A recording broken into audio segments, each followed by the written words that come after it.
Hello guys, welcome back to another Lumley trading video. In this one we're going to be doing some in-depth stock analysis, mainly technical analysis, over on Tesla, ticker TSLA. So they did just have their earnings, that's the reason for this overnight gap. And we can see right now we're sitting up about 8% on the day.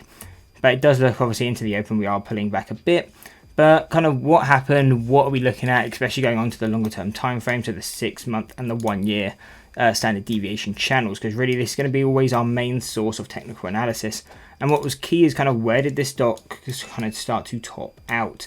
So we can see between the ranges of 160 and 165, this is our statistical mean. So this is kind of where fair value is on Tesla. And what we can see is obviously market open, we hit this level and instantly start to sold off. So as soon as you kind of see it's within that range of statistical mean, again, not really ever looking to take that as a long. The first time you hit it, you tend to get that pullback. But again, you are still taking a bit of risk trading this level. So again, not always be something I look to trade, but definitely a key thing to be noting.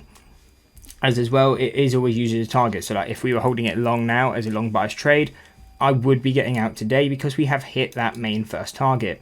And especially on the investment account, if you've been holding for over a year and you've now got, you can sell it, you've held it for over the year. So it's not going to be too much of a burden on the tax report.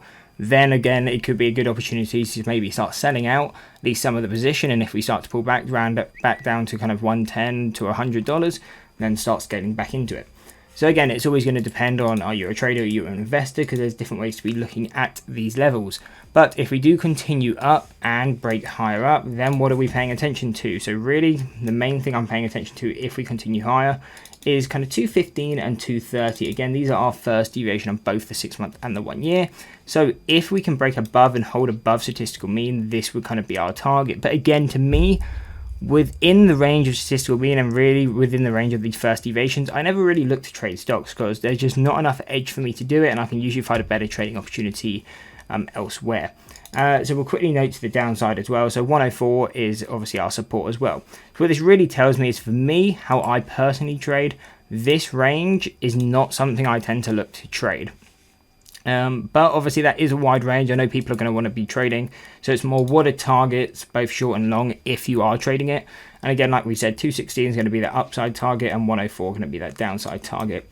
They can also both play reversal plays. So if we do hit these levels, obviously if I'm long, I'm locking in profits into this level, but I may also be thinking about taking a short position as well. And the same down here, if I'm holding the stock short, this will be my overall target. But once we hit this, I will be flipping long bias and maybe potentially taking some size long as well. Just to go out to some further targets, really that's the main thing I'd be focusing on, because that's, what we'd expect to see soon. But if we do break out of these zones, and we are looking at 270, 290, 325, and a final level taking us around to around 350.